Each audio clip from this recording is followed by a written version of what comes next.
Welcome everyone. It's that time again.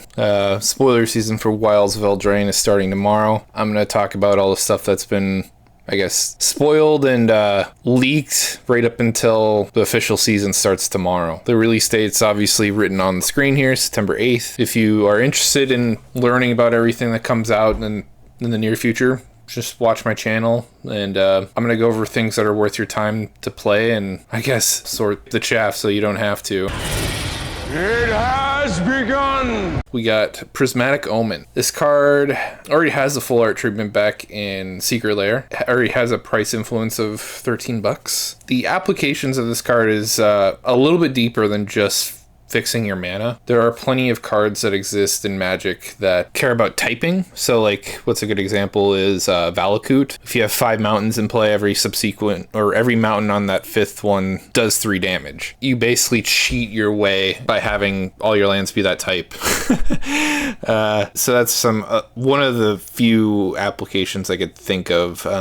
There are plenty of cards out there that say untap a specific land type, and Prismatic Omen can help you get your way there. So if you're interested in those kinds of decks, I'd highly recommend looking into it. I guess another one would be like High Tide is another example of your lands being a certain type actually matters. So there's only one other card that messes with your land types, and that's Dryad of the Elysian Grove. For 1 extra mana, you get an additional land drop, and it's a 2/4 body. So if you're interested in abusing stuff like that, that's where these kinds of cards find their homes. I don't know if people really use these in 5-color decks anymore because mana bases have become so effective at fixing that you don't need to use up a card slot to do it for you. Things like the World Tree, which doesn't really take up much of a card slot, have kind of like shoved these kinds of effects out of the game.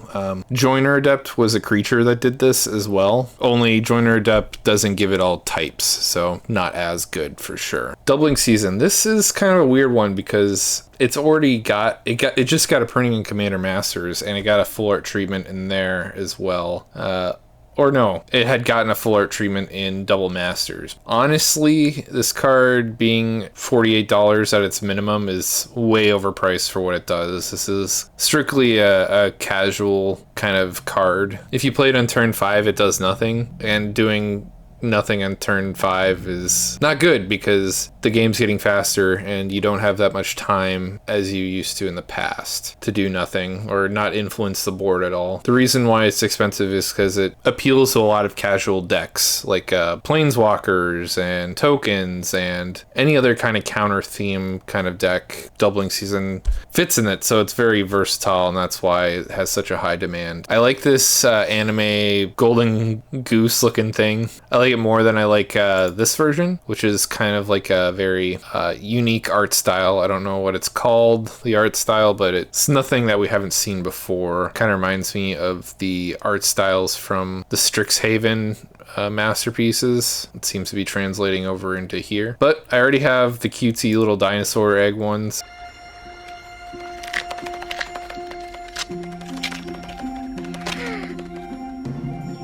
So like, I'm not in a rush to pick up this one, but if you don't have a full art of Doubling Season, this might be a good time to get into it. I hope they keep printing this into oblivion because there's no reason for it to be as expensive as it is. Aggravated Assault. This is another one of those cards that got a full art treatment back in Secret Lair. You could get this anime version. Kind of reminds me of one of the characters from Nier Automata with a weird blindfold. I don't know why you'd run into battle with a blindfold on, but who knows? Maybe it works for this guy. This is the one I got. Just cool little space pirate orc. I have no interest in this one right here, but if I had to choose between this one and this one, I'd definitely go with the anime version. I just like the anime version a little more because it uses the whole card top to bottom. That's where my interest lies, but you as the viewer, you could determine what you like more. I'm very interested in the comments below if people kind of have the same kind of sentiment. If you're gonna make it borderless, then just use the whole damn thing. Like, I don't really care for filigree, and I don't get it, but maybe some of you have your own preference. Necropotence. I have the Secret Lair countdown one, which looks like this. Way cooler, in my opinion. I love I love heavy metal. Like, I don't know if you all have seen that movie from the 90s, but that had inspired a lot of my interest in anime and like adult cartoons in general back when I was a kid. So this kind of art style just is near and dear to my heart. You could get the anime version, or you could get this version, which is very, I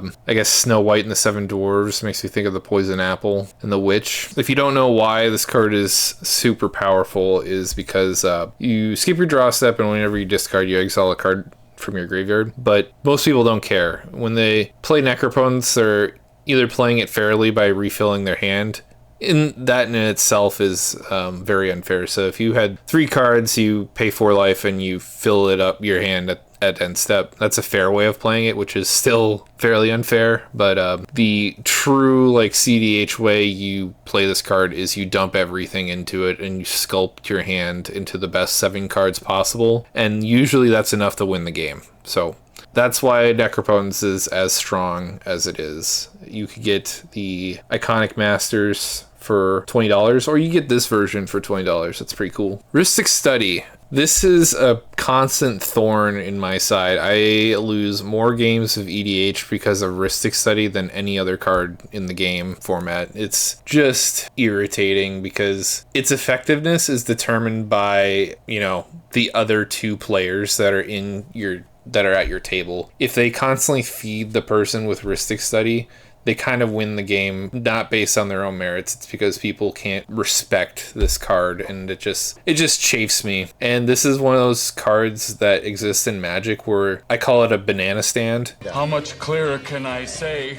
There's always money in the banana stand! Even down the road, they could print this card 1 billion times, and I think it'd still sit around $30 to $60 according to this. The anime version's going for $60. You get the stylistic Merfolk one for $40, but that's the ongoing theme with this card. Is it gets printed, it dips down to like $25, and then it goes back up to high 30s, mid 40s every single time, and it's because it's popular. And like I said before, it's popular because people don't respect not paying the 1, and they never think as to why they lost the game, but it's because they drew 20 more cards than you. People don't think much of it until they lose, and then they forget. But I digress. If you've watched my channel before, watch me play games on my channel. If you can't pay, you don't play. Curiosity's getting this cool treatment. This card, it's a uncommon, but it's a very powerful one. It's usually used for drawing your whole deck in Niv Mizzet decks. You could either do it with the triple blue, triple red one, or you could do it with the OG version, and you just draw your whole deck because you put yourself in this infinite loop where you, whenever you draw a card with Niv Mizzet, you deal damage, and then Curiosity triggers saying you draw a card whenever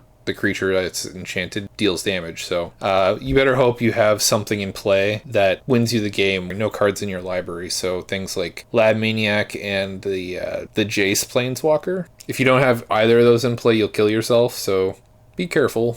You get this for $2. Greater Oromancy. This has not gotten a full art treatment yet, so I'm quite excited about this. I'll personally probably pick one up for myself. You could get this version, or you could get this version. They both look pretty cool.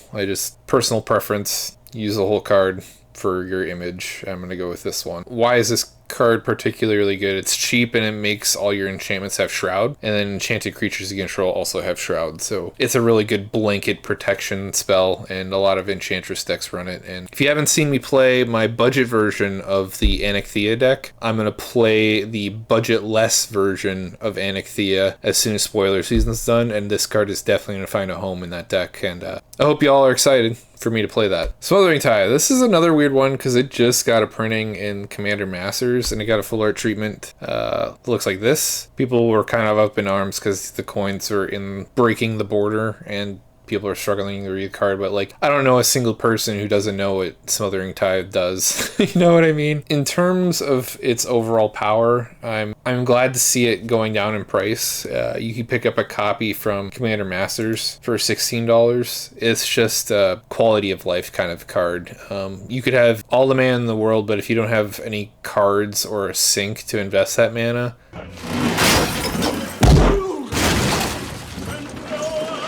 then it's like, who cares? Like when I'm playing against Smothering Tithe, I rarely pay the 2.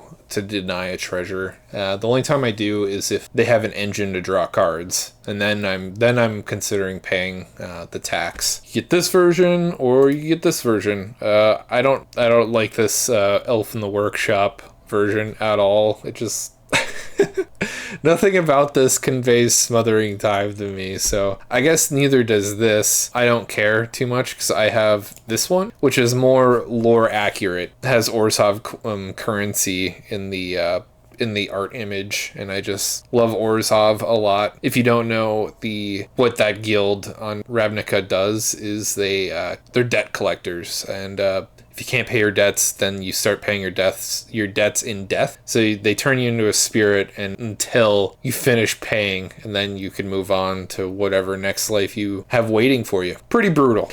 All right, Moonshaker Cavalry. This got a big hubbub when it first came out because it's basically Crater Hoof in that your creatures get a stat boost based on how many there are in play, and you get evasion from flying instead of trample, and it's the same CMC as Crater Hoof, so I imagine a lot of people are excited for it. You could get this version or you could get this borderless version. I think this is like a game day promo. I personally I don't really play these textless versions of cards because I don't want to be in a debate with people in game of what a card does, and Magic keeps pumping out so many products so fast that like you can't reasonably expect your opponents to know what every single card in Magic does. So if you have to look it up on your phone, it's just non-valuable time added to the game. This is an extremely good mythic, and I think it's going to find a lot of homes in both competitive and casual decks alike. I'll be very surprised if this card is valued under $20 because, Crater Hoof goes for $20+ and this is its first printing. So I expect this to be a very expensive mythic. Cruel Somnophage. This is kind of unique in that they've never made adventure cards where one half was a different color. So this is a first because in the original Eldraine set, they were the same color, the adventure and the card itself. But let's read what it does. It's adventure. You make a target player mill 4 cards. You could also target yourself. And then for 2 mana, it is a creature where its power and toughness are equal to the number of creature cards in all graveyards. Ooh, man, that's actually really good. Normally, to get that kind of effect, you have to minimally pay 4 mana, and you don't even have to play the adventure side of this, and you can get this effect for 2 mana. So I expect people to really be cracking skulls.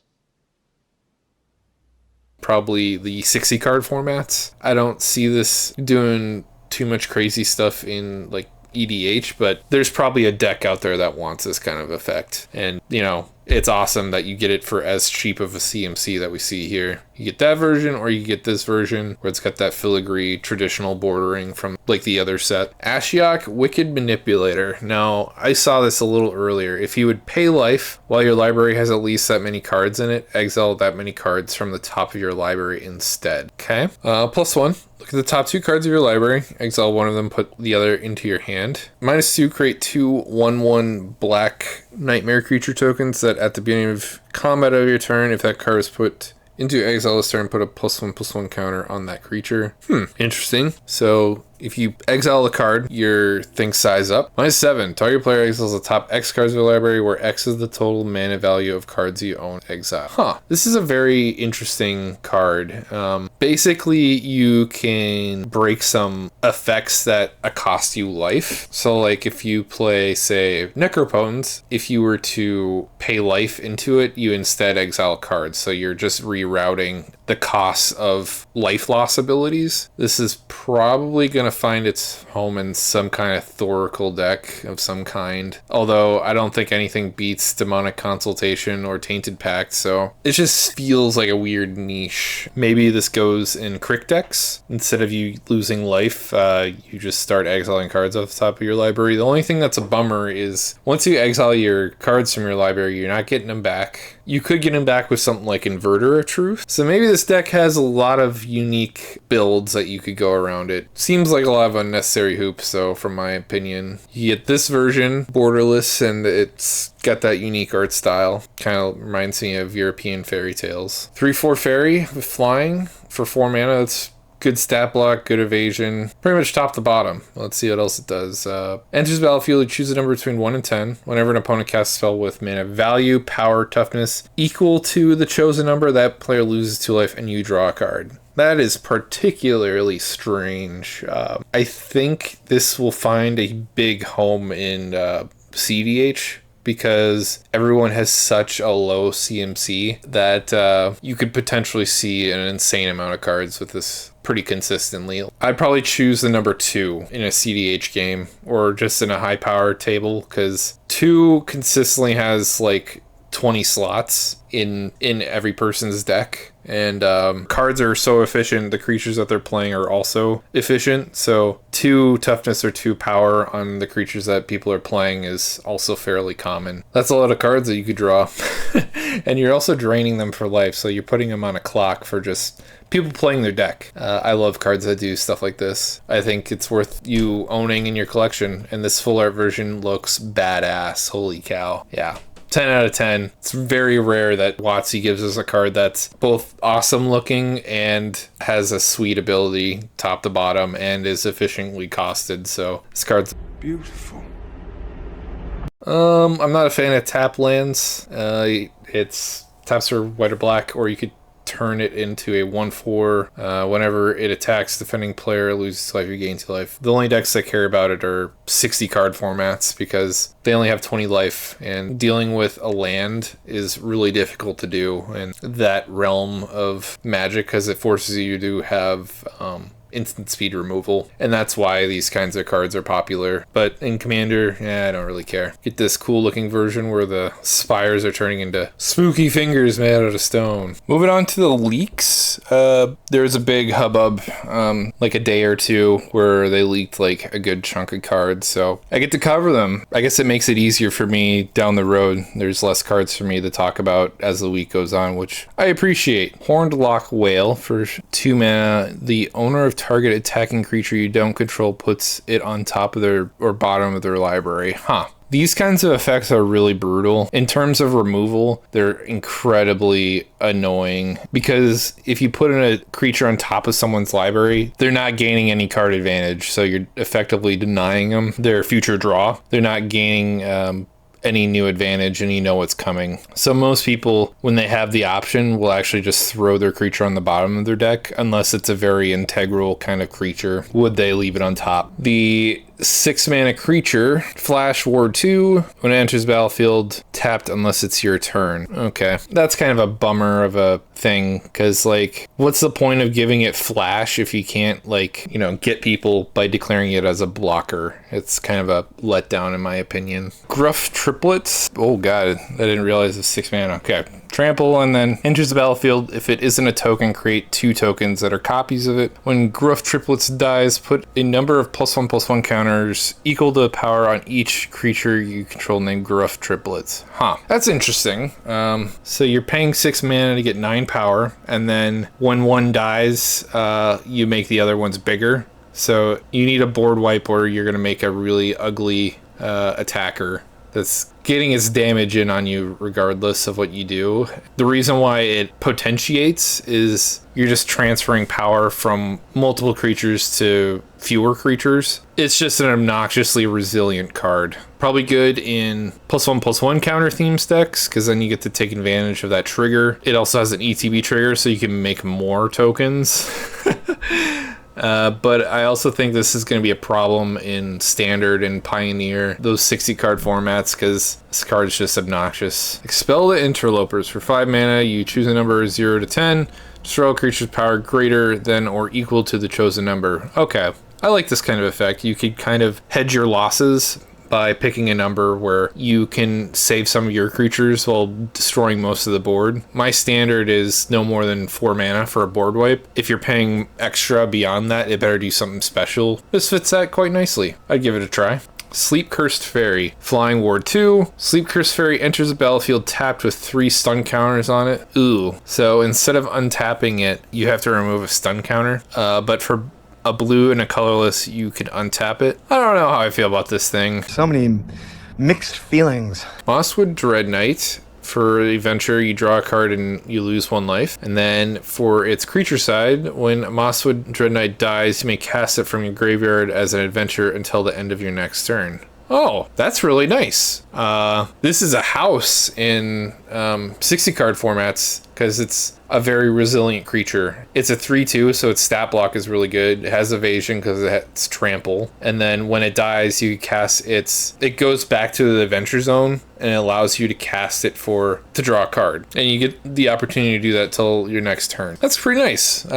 2 cards and a 3/2 body. I see this being really good in 60 card formats. Not so much in Commander, but it's cool to look at for a rare. Okay, this is a Saga. Choose target non-token creature you control that doesn't have the same name as a token you control. Create a token that's a copy of it, except it isn't legendary, is a reflection addition to its other types, and it has haste. Because the chapters 1 and 2 are the same, it's like that to prevent you from copying the same thing over and over again. So you have to choose something differently on the first and second chapter. But if the token dies, you could essentially pick the same creature again. And then number 3, sacrifice all reflections you control. That's a bummer. I think I'm going to pass on this Saga. I don't think this is going to see play in any format. It would have been different if you got to keep it all, though. That's probably the first rare dud I've seen so far. Another Saga, create a 1/1 white mouse creature token, then create a token that's a copy of target token you control on second and third. It doesn't have to copy the mouse token. You could copy any token. That could be significant in the right deck. And then on its final chapter, your creatures get +1/+1 vigilance on of turn. That's kind of cool. I think this will have a home in certain decks. And I imagine 60 card formats like this because you're producing a body and you could produce significantly different bodies. And it has an Anthem effect on its tail end, so you could swing in for a good amount of damage. Lord Skitter's It's called Shitter. Blessing. It's cheap. When it enters the battlefield, you create a Wicked Roll token. That's new. I don't know what that is. Attached to target creature you control. So it's an enchantment. The token's an enchantment of some kind. It gets +1/+1, and when the aura is put into graveyard, each opponent loses 1 life. Okay. At the beginning of your end step, if you control an enchanted creature, you lose 1 life and draw an additional card. Oh, that is pretty nice. Kind of feeds into itself. This seems to be the flavor of the month where every set has released a 2-mana black enchantment that draws you a card at the beginning of your turn for whatever random stipulation. It's decent. I don't think it's worth your money because I'd rather have something more guaranteed. That's probably why this card will be a bulk rare. Imodane the Pyro Hammer. Whenever an instant or sorcery you control that targets only a single target deals damage to that creature, deals damage to each opponent. It's a cool card from the command zone. Unique control inbound for sure coming for red. I like this card a lot. Thunderous Debut. 8 mana. Oh my god. So as you cast a spell, you sacrifice an artifact, enchantment, or token, or you may do that. Look at the top 20 cards of your library. You may reveal up to 2 creature cards from among them. If this spell was bargained, put the revealed cards into the battlefield. Otherwise, put the revealed cards into your hand. Because you're only looking at top 20 cards, it's not guaranteed that you're going to win off the spell. And it's, I don't know, it's no tooth and nail, in my opinion. When you play Tooth and Nail Entwined, I just assume the game is over. And this card, for a similar amount of mana investment, does not make me feel as confident in it. It's also got the hoop of bargain if you want to put them into play, so I'm not that impressed by this card. I'd rather play something else for cheaper. You can play Defense of the Heart, and that's 4 mana, and get this kind of effect, and look through your whole library, and that's significantly cheaper. Defense of the Heart's $18. You can play the new full art version of Tooth and Nail for like $5. I don't see the point in this card at all. I wouldn't play it personally. Baluna the Grand Squall. It's a legendary creature with adventure. You mill 7, then put all cards you have that have adventure from the cards that are milled cards into your hand. That's kind of nice. Its creature side is a giant noble with trample, and permanent spells that you cast that have an adventure cost 1 less to cast. I think this guy will kick the other adventure commander, or at least compete with him in its top spot. I think the other one was in blue, green, white. This is blue, green, red. I don't know if the colors make much of a difference because they're just different with white or red. The other one lets you double your adventures, so I don't know what's more important to you. I like that this thing looks for more adventures, and I like that this has the cost reduction. So take your pick. What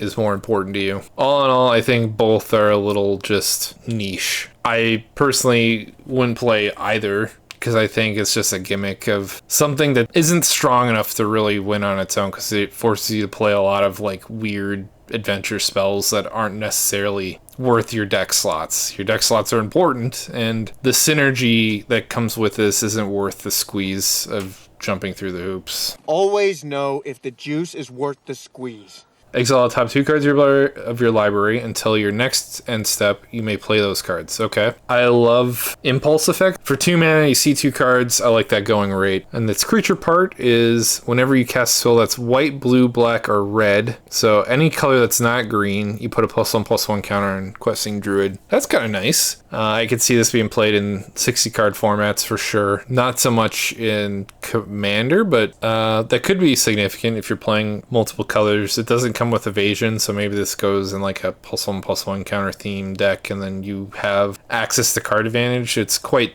a dense little card. Might be worth your time playing. Spiteful Hexmage. For 1 black, enters the battlefield, create a cursed roll token, so it's that weird enchantment. It's a unique stat block for 1 mana. Interesting. So each roll is slightly different than the other, because this one specifically says that if it targets a creature with already a roll on it, you have to choose one of them, put the other in the graveyard, and then this one makes it so the enchanted creature is a 1/1. This seems like a nightmare to deal with in any game. Like, if they all have different curse roll effects, oh god, I kind of don't want to deal with it, but this is strictly a 60 card format just because of its stat block and its cheap CMC. Don't see this getting played in Commander. Realm Sorcerer Hellkite. Another bargain card, flying in haste. When it enters the battlefield, if it was bargained, add 4 mana of any combination of colors. And then it has, a mana sink of 2 mana to deal 1 damage to any target. I'm not entirely impressed by this because, like, just getting mana back, it's like, who cares? If it was significantly better, I'd probably like this card a lot more. But it has flying in haste, so it does something the turn you play it, and you could just ping people's creatures off with its bottom ability. But I don't know, for 6 mana, I think I'd play a different dragon of any other kind. Thank you now. Thanks. Spellbook Vendor. At the beginning of your combat on your turn, you may pay 1 colorless. When you do, create a sorcerer roll token attached to that creature. Alright, what does this one do? If you control another roll on it, put that into the graveyard. Enchanting creature gets +1/+1. It has whenever this creature attacks, scry 1. Okay. I guess this is nice because it triggers every combat, and you could throw that enchantment on your whole board going down. You can't like stack up the enchantments, so it facilitates itself into wanting to go wide, and it gives you card selection, and it gives it a stat boost. So again, this is a 60 card format, kind of a card. Food Fight. Artifacts you control have 2 generic costs. Sack this artifact to deal damage to any target equal to 1 plus the number of permanents named Food Fight you control. Since you can only run 1 copy in Commander, it is a artifact sack outlet, but you could do it for a hell of a lot cheaper instead of paying 2 mana. So this is a bummer, and I don't know if you want to be playing 2 mana do nothings in 60 card formats and losing pieces on your board. Tangled Colony. It's a rat, can't block, and when it dies, create X11 black rat tokens with this creature can't block, or X the amount of damage dealt to it this turn. This is very similar to the Hornet Nest, only this is black and it can only happen when it attacks. Probably really annoying in 60 card formats, not that big of a deal in Commander. Song of the Totentans. Create X11 black rat creature tokens with this creature can't block. Creatures control gain haste till end of turn. Ooh, this is going to be good in Perforos decks. You could play it in Perforos because its color identity of the spell is red, making a different color token, the deck doesn't care. I think those kinds of players will be pretty stoked on this card. And the fact that the tokens also gain haste could be relevant too. You could dump your entire mana pool into this, make a very wide board, and alpha strike someone. And that's pretty applicable and useful in not only Commander, but in 60 card formats as well. The tokens don't get sacked on end step either. You could probably close out a game in 2 or 3 attacks depending on how many rats you make off this. That's a cool card. Raging Battle Mouse. The second spell you cast each turn costs 1 less to cast. That's kind of cool. Definitely a spell slinger kind of card. Celebration. That's a new keyword. At the beginning of your combat on your turn, if 2 or more non-land permanents enter the battlefield under your control this turn, target attack creature gets +1/+1 until end turn. Different kind of deck archetypes. You get a reward for playing permanents, or you get a reward for casting spells. I like this coupon. It's unique. For you are no ordinary gerbil. For 3 black and a colorless, has bargain. You search your library for a card, exile face down, then shuffle. If the spell was bargained, you may cast the exiled card without paying its mana cost. If the spell's mana value is 4 or less, put the exiled card into your hand if it wasn't cast this way. I like how it's called Beseech the Mirror, because it very much reminds me of Beseech the Queen a little bit, where it has a lot of like extra hoops and stipulations kind of tacked onto it. But I like that the card could be anything and you get to cast it for free if you bargain it, but it doesn't come close to Demonic or Vampiric Tutor, or heck, even Grim Tutor is better than this card. So I don't know, maybe CDH decks will play it, but 4 mana is a heck of an investment to jump through some hoops, and then if you're lucky you can meet that bargain requirement and play it. Feral Encounter. Double green, look at the top 5 cards of your library. You may exile a creature card from among them. Put the rest in the bottom of your library in random order. You may cast the exiled card this turn. At the beginning of your next combat phase this turn, target creature control deals damage equal to its power to 1 target creature you control. Holy cow, there's a lot of text in this card. So basically, you get to find a creature, and then you can play it that turn, and then in that same turn, target creature control deals damage equal to its power to something else you don't control. This just looks like a text box of nightmares. It can be a little taxing to play this spell, because you're limited by how much mana you have left over, and that influences the card you pick. And you're not exactly going that deep with 5 cards. But on the plus side, if you aren't able to meet those requirements, you at least get to use this as a removal spell. At least that rate is good. Like, most fight spells are 2 mana. This might just be a better one because it could be card advantage just tacked onto it too. Albeit it's not the best card advantage, but it's something. It's better than, you know, your traditional fare of fight spells. Asinine Antics. I love the name of that. You may cast this as though it had flash if you pay 2 more to cast it. For each creature your opponents control, create a curse roll token attached to that creature. Those curse roll enchantments, they become 1/1s. Each roll has a unique token associated to it. This just seems like a goddamn nightmare. Hilda's Crown of Winter. Legendary artifact for 3 mana. You can pay 1 and tap target creature. This ability costs 1 less to activate during your turn, so it could be effectively 0. For 3 mana, you could sack it to draw a card for each tap creature your opponents control. That's kind of nice. So you could draw a ton of cards off this in the right scenarios, but if someone's board is wide enough to kill you, then drawing a bunch of cards might not be enough. Hopefully they're not swinging your way with them. Scalding Viper. For blue and a colorless, return a non-land permanent to its owner's hand. It's a sorcery speed, so it's not that great. Its creature side is whenever an opponent casts their spell with mana 3 value or less, it deals 1 damage to that player. That's kind of cool. I could see this getting played in EDH and in like those Punisher kind of decks. Most spells are 3 or less mana, and then I think this will be a major pain in the ass to deal with in 60 card formats. The End. The spell costs 2 less to cast if your life is 5 or less. Exile target creature or planeswalker. Search its controller's graveyard, hand, and library for any number of cards with the same name and exile it. I like that. The cost reduction's whatever, but because if you're at 5 life, you're in dire straits. Not good.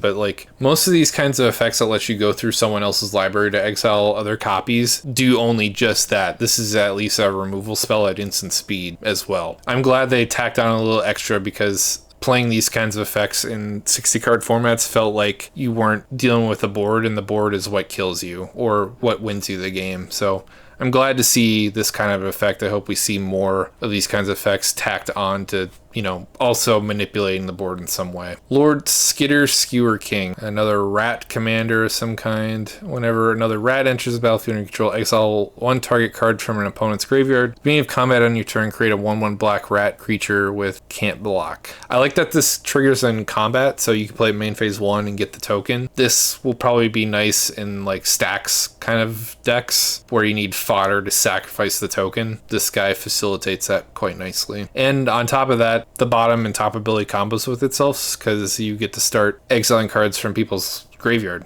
and that could be significant in Commander. Sentinel of the Lost Lore. Enters the battlefield, choose one or more. Return target card you own to in exile that has an adventure to your hand. Put target card you don't own in exile that has an adventure on the bottom of its owner's library. Exile target player's graveyard. Okay, this guy seems to be the counter to not only adventure decks, but it also facilitates your own adventure decks because it lets you cast adventure spells twice on ETB. I like that you could choose one or more, so you could choose all three. Yeah, this thing has a lot of applications. I love the flexibility on this card. Decadent Dragon. Adventure. Exile the top 2 cards of target opponent's library face down. You may look and play those cards for as long as they remain exiled. Then for its creature 4 mana side, flying and trample.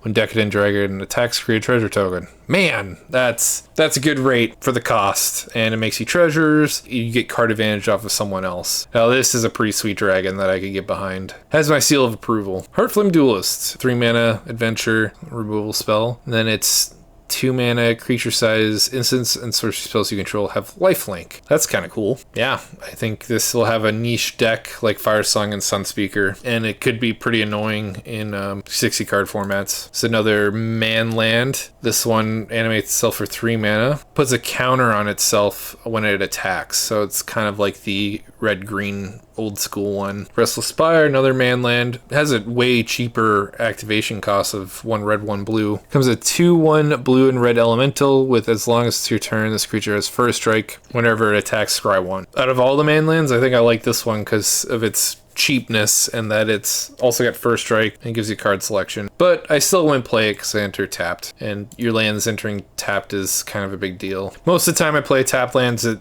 gets me killed, and I imagine it'll get a lot of you killed as well. Why should I risk it?